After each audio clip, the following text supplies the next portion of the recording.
Umaru Domo is a sophisticated and graceful girl with delicate and feminine appeal dripping from every move she makes. From teachers and school students to close friends, everyone is in awe of her and thinks of her as someone from the heavens. Except for her elder brother, because he sees the true Umaru at home, who is a selfish, ungrateful, ill-mannered, complacent, lazy, and undisciplined girl that does nothing but waste her time and make his life harder. That's why Tahei, older brother, addresses her as Himouto, a slang word for a woman who acts properly in public but is lazy at home. All of us share a bit of Umaru's personality, but then some of you that are mature adults will be able to relate with Taihei more. So let's take a sneak peek into Umaru's and Taihei's life and what the two go through during the day. Whenever at home, Umaru turns into her chibi form and wreaks havoc with her antics. We get the first glimpse at Umaru's true self when we see her suddenly realizing that a new chapter of Jun Piece has just been released and she needs to buy it. Taihei declines and asks her to buy it tomorrow on the way back from school. However, that would reveal Umaru's true identity, and her woven web of lies will be caught. At first, Umaru throws a tantrum, but seeing Taihei's determination, she wonders if he's developing an immunity to them and tries becoming her nice, public self. But Taihei knows Umaru inside out and is still unmoved. Annoyed by her brother's persistence, Umaru starts to cry her eyes out and roll on the bed relentlessly till her brother finally gives in. The following day at school, when her friends ask what happened to her, seeing her red eyes, she blames it on her brother, telling them that the two of them had a bit of an argument. Later that day, as Taihei comes home from work, he finds Umaru talking to her pet hamsters. When he inquires about what she's trying to do, she first makes fun of him and tells him that she's trying to teach them tricks so she can get the most viral pet video and win 1 million yen. At first, Taihei's happy that she's finally taking some interest in other things apart from snacks, anime, and games, only to realize that she's doing it for nothing but to satisfy her greed. Some days later, Taihei, on his Himouto's insistence, plays an FPS game but keeps dying till he finally recalls that he has to get the groceries. Angered by the interruption, Umaru comes out of her chibi form and accompanies him while pouting. Being the mature adult he is, Taihei decides to handle it by being kind and taking her to the food court, only to be frowned upon by his Himouto after she drops her ice cream. As the two are returning home, Taihei suddenly recalls that Umaru once asked him to play games with her the whole day if he wanted forgiveness.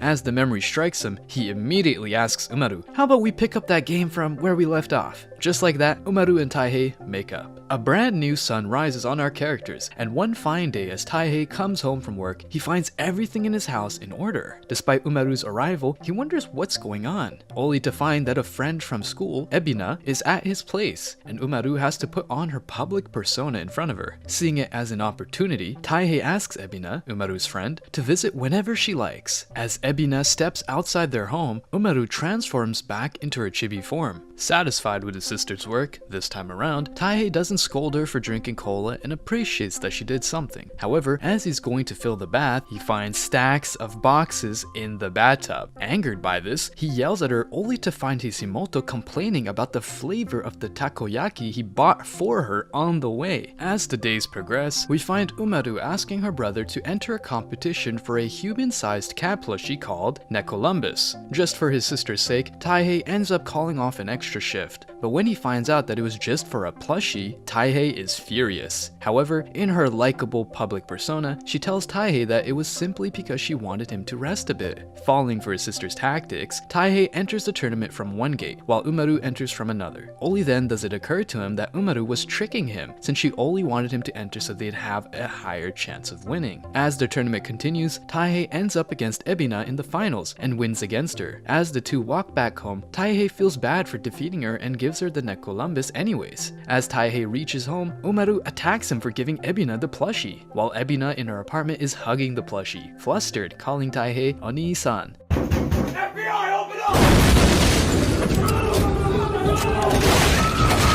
She recalls at one point that when she came to Tokyo from the countryside, everyone would stare at her and no one would look her in the eye, except for a Of course, Taihei. He's always been kind to her and treated her like an actual person instead of an object. Just before tea day, and I mean test day by that, Umaru procrastinates despite her brother's insistence that she should study. However, seeing as how Umaru always gets good grades, he isn't too worried about it. Later that night, when the two fall asleep, Umaru dreams that she's in the military and they're facing up against the test questions. Even after a hard fight against them, she ends up dying. Realizing she could get fewer marks, Umaru jumps onto Taihei in the middle of the night and asks him to help her study, which he ends up doing. Poor guy. He just can't seem to catch a break. At school, a girl, Kirie, appears to be staring at Umaru all day. Everyone seems to think that she hates Umaru, and Umaru can only wonder what reason there is to hate her. However, one day as Umaru is in her chibi form, Kirie shows up at her house looking for her. Just as Umaru thinks her cover has been blown and her true side has been revealed, Kirie doesn't seem to recognize her and thinks of her chibi form as Umaru's younger sister. Being the deceitful person she is, Umaru immediately lies that yes, she's Umaru's younger sister, Komaru. Kirie explains that she's only here to give back Umaru's lost student ID card. So the next day at school, Umaru asks if Kirie wants to walk with her home. Extremely happy, Kirie immediately agrees. However, the walk is short-lived when she finds out Ebina will be coming with them too. Knowing Ebina is her close friend, Kirie now thinks of her as a rival and runs off. Perhaps the best part is when Taihei and Chibi Umaru watch a horror movie together. Even though painfully scared, Umaru keeps on a poker face and bluffs to Taihei that she isn't scared. However, as he goes for groceries and Umaru is left alone, she recalls scenes from the movie. To add to the fire, a thunderstorm happens to come their way and the power goes out. Trying to get clothes inside, Taihei comes back inside only to find Umaru crying out "Oni-san" and jumping on him. We all know that Umaru is a pure gamer. However, she's even better when it comes to arcade games. Be it the claw game or the shooting game, she always bags a ton of prizes. Dang, I wish I was able to do that too. Pretty cool. She's known as the legendary player UMR. As she enters the arcade, the staff try their best to make it hard for her. Eventually, Umaru politely asks them for a change of reward. Seeing her cute, polite mannerisms, the staff finally gives in. Later we see Taihei get a cat ornament from one of his former colleagues, Alex. Back in the day, Taihei had trained him for office work. With all smiles, Taihei accepts the gift and gives it to Umaru. Being the usual chibi, Umaru is ungrateful for it and says it's extremely ugly. Later that day, as she is playing, she accidentally stubs her toe on the table. Due to this, the porcelain-made cat ornament falls and breaks. Scared that her brother will never buy her anything ever again, she makes an effort to repair it. However, she forgets what the face of the cat looked like. Eventually, she has to tell Taihei the truth. She fears he might scold her, but Taihei casually accepts her apology, inquiring how she got the repairing kit. Umaru grinningly answers that she used Taihei's card. It seems like Taihei just can't win.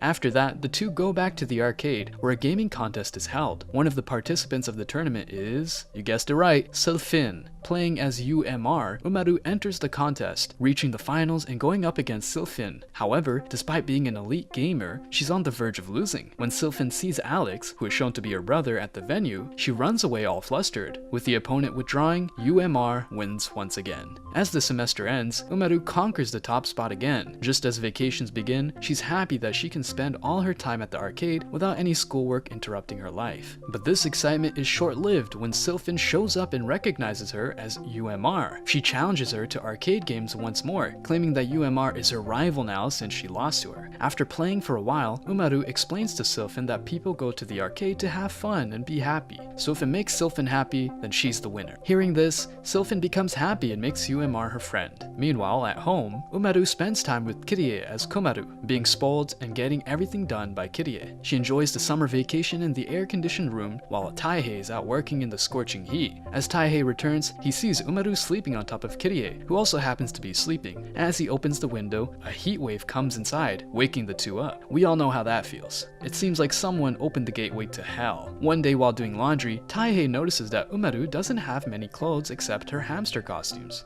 So he gives her money to go shopping with friends. Ebina, Kirie, and the graceful Umaru go out shopping. The three try on several clothes until, eventually, Umaru passes by a game shop where she sees the Monster Fantasy V game. Captivated by the game's appeal, she weighs the clothes and games on a balance in her imagination, only to end up buying the game instead. When Taihei states that the clothes she bought seem a bit dull, she replies that it's the fashion these days. Later, we see Taihei at work when a girl seductively says hi lie to him. Taihei's friends ask him about the lunch he brings and who makes it. He answers that it's his sister. As his friends inquire if his sister is cute, Taihei, with an expressionless face, answers no, she's normal. On his way back, he buys some beef, and as he enters the house, he finds Umaru sleeping. For a moment, he looks at her smile and smiles himself, then finally yeets her into oblivion. Ugh, we've all had that moment with our siblings. He then tells her that there's steak for dinner. Hearing this, Umaru becomes extremely happy. Another day and another new problem for Umaru, as she can't find any cola to drink for her relaxing time. Despite it being very late at night, she sneaks outside to go to the convenience store while Taihei slumbers peacefully. Even though creeped out by the deafening silence and darkness, Umaru manages to buy cola and get home only to find Taihei already standing there as he scolds her for going out so late all alone. In another segment, Umaru and Kirie are playing games together when Taihei joins in. The three play a board game where Umaru ends up as a king, Taihei as a chef with 3 kids, and Kirie, well,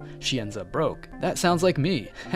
Okay, let's move on. At home now, Taihei is working on a presentation for his meeting when Umaru continuously annoys him. I mean, just imagine hearing "Ani, ani, ani" 24/7. So, Taihei decides to put a curtain between them to increase his work efficiency. At first, Umaru sees this as an opportunity to laze around without any scolding. However, she gets bored without Taihei pretty quickly, and Taihei also seems to miss Umaru, so he takes off the curtains and the usual routine begins. Finally, the day that Taihei's Himouto arrived in the world has come, and Umaru has a fully planned wish list. However, Taihei doesn't seem to remember it.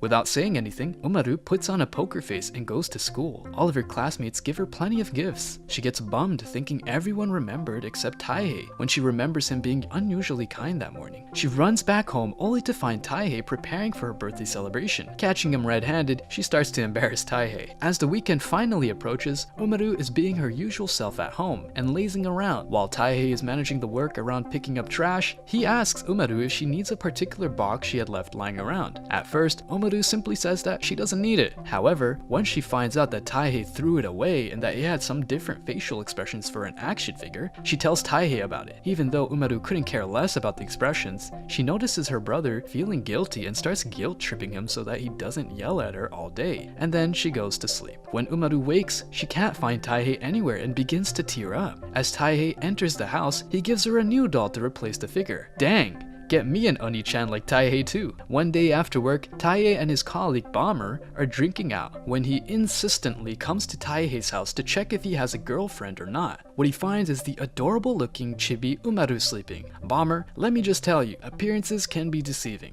In another segment, as Taihei is coming back from work, he finds a cute cat and follows it till he gets lost. He recalls the residential area from his memory, but can't remember when he came there. He then gets a glimpse of Umaru calling him by his name. He wonders why that occurred to him. He finds the cat again, and as he pets it, he recalls that he came here with his mother, a splitting image of Umaru, when he used to go to school. Recalling the memory, Taihei finally finds his way back home. Winter has arrived, and God seems to be sprinkling snowflakes from the heavens, so Taihei and Umaru decide to bring the kotatsu out, for which Umaru surprisingly helps. As she lies down inside of the warm embraces of the kotatsu while eating her usual combo of potato chips and cola, she falls asleep mere moments later. Christmas arrives, and Umaru is excited. However, Taihei seems to be working overtime. His colleague Bomber suggests he wear a Santa suit, which he does end up wearing. Suddenly, the doorbell rings, and a sulking Umaru wonders who it is. As she opens the door, she finds Kirie with Taihei dressed as a Santa coming home with presents. As Christmas goes by, New Year's Eve arrives. Bomber decides to do the countdown with Taihei and Umaru. The three sit and watch funny videos together until the clock hits 11. Since an hour is left, Bomber brings out the beers and snacks he had bought for Taihei and himself. Seeing him, Umaru also brings out her snacks. She gets worried at first that Taihei might scold her. However, since Taihei says nothing, Umaru screams, "Oni-chan has given his blessing!" However, just before midnight, Umaru ends up falling asleep. So Bomber and Taihei spend the first hour of the new year drinking. The next day, Taihei takes Umaru to the shrine with her to say a prayer. However, when Umaru asks him about it, he says that prayer has more of a chance to come true if not told to anyone.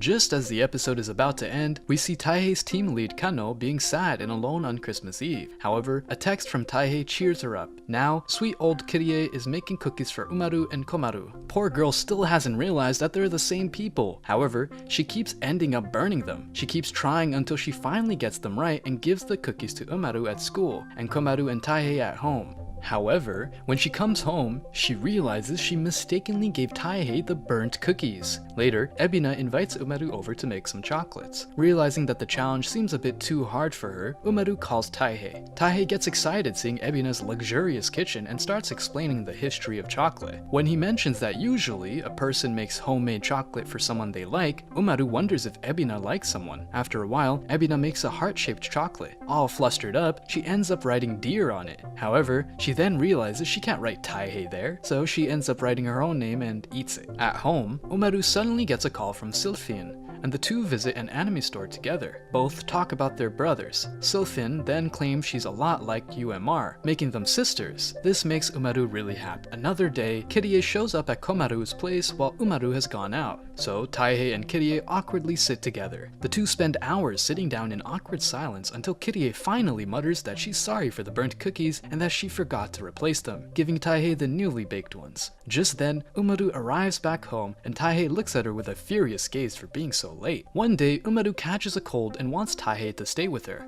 However, he still goes to work. Eventually, Umaru gets better and plots revenge on Taihei. He catches a cold the next day, and as Umaru comes back home after buying tons of ingredients to torture Taihei, she finds him extremely feverish and almost unconscious. Umaru immediately worries about him and spends the rest of the time looking after him until he gets better. As the episode progresses, Umaru reflects more on her and Taihei's actions and keeps on realizing how much Taihei sacrifices for her sake. From the tiniest to the greatest things, he ensures that Umaru lives a good life, like making her a variety of healthy lunches. As Umaru comes back home, she asks Taihei to stir-fry the green onions next time he adds them to the hamburger. Taihei is amazed to hear this and wonders if Umaru is feeling alright. One day, Umaru, while watching TV, mistakenly spills cola over the internet modem, breaking it. Having no internet at home, she spends time at an internet cafe. However, she gets bored by the end and doesn't use up all of her time since she wants to spend time with Taihei. She's coming around, guys! She's coming around. Finally, we get a flashback of Kano, Taihei, and Bomber in high school. Similar to Umaru, Taihei was also an A-grade student. The trio decides to go to an arcade where Taihei wins a plushie, and as he returns home, he gives it to a baby Umaru. Returning back to the present, we see Umaru having bought a ton of plushies again, due to which Taihei gets angry. However, we get a glimpse of the plushie Taihei brought Umaru 10 years ago sitting on a shelf as a distant yet close memory. As the series is coming to a close, we see Ebina coming over to Umaru's with a packet of rice from her hometown, Akita. Taihei sees this as an opportunity to make Umaru eat healthfully. However, suddenly Ebina's stomach growls. I mean, talk about embarrassing. So, Taihei invites her to have dinner with them. After the two finish off dinner, Ebina's stomach growls again, and Taihei orders pizza for the two. So, as usual, Umaru ends up getting her way again. As their characters' lives progress, Taihei has a big meeting coming up where he has to submit a proposal. Expecting him to fail, Umaru buys a snack for him. However, when she finds out that his proposal got accepted, she's shocked and wonders if she should have just bought a cake for him. Monsoon season arrives and it's raining heavily everywhere. The weather is humid and everything feels moist, bringing Umaru and Kirie's energy levels down. However, Taihei tells them to be excited about the summer, and when it arrives, he, along with Umaru and her friends, will take them to the beach to have fun. After listening to this, Umaru and Kirie's spirits light up, and they get excited about it. As summer finally arrives, Umaru gets excited about ice cream, and everywhere she goes, be it to the arcade or her home, all she does is eat ice cream. She even buys a small freezer to store ice cream behind Taihei's back. However, he eventually finds out about it and scolds her. After watching an advert for a car on TV, Umaru persuades Taihei to buy that car. However, of course, she has ulterior motives, and that is to buy a spacious car where she can lie down and sleep more, even when Taihei and her go to school or on a trip. At first, Taihei thinks they wouldn't need this big of a car. However, Umaru says she wants her friends to go back to the beach with her too. This makes Taihei think that perhaps Umaru is thinking about someone other than herself too. Forced by Umaru, Taihei takes the car on a test drive. However, he gets nervous seeing plenty of kids and pets around him, so in the end, they decide to go to the beach with Bomber in his car. Umaru, Taihei, Bomber, Kirie, and Ebina meet up. Realizing Bomber is actually her brother, Kirie immediately hides her face, trying not to reveal her identity to her brother. Not finding the chibi Umaru coming on the trip, both Kirie and Bomber wonder where Komaru is. At the beach, Kirie confides in Umaru, telling her she's grateful for meeting Komaru and Taihei. First, she wasn't able to communicate at all. However, after meeting them, she can finally talk a little. She finally tells Umaru that Bomber is her brother, but he's so stupid that it makes her embarrassed, so she doesn't tell anyone. Seeing Kirie all emotional, Umaru is about to come out with the truth when she sees birds attacking Bomber, and the conversation shifts. It seems like God is on your side today, Umaru. As the trip ends and Taihei comes home after a long day at work, he asks Umaru if she wants to visit the mountains on his next day off. However, Umaru dismissively talks to him regarding the idea and asks him to buy her a Jumpu manga. If only he had remembered it before, he would have saved himself the hassle. Angered by this, Taihei yells, "You little Himouto!" And just like that, we're back to square one, and the series ends. This concludes Himouto Umaru-chan for us. A pretty good and light-hearted anime overall. Even though we don't find massive character developments in the series, it's still a pretty good show and relatively relatable. I mean, rarely does it happen that the Titans invade us or a bald-headed hero with immaculate strength shows up. So, if you want to break from the heartbreaking, gory animes, this show should be your go-to. Please leave a like or comment, and don't forget to subscribe and turn on notifications so that you don't miss out on any great animes. Until then, stay tuned for more amazing anime recaps.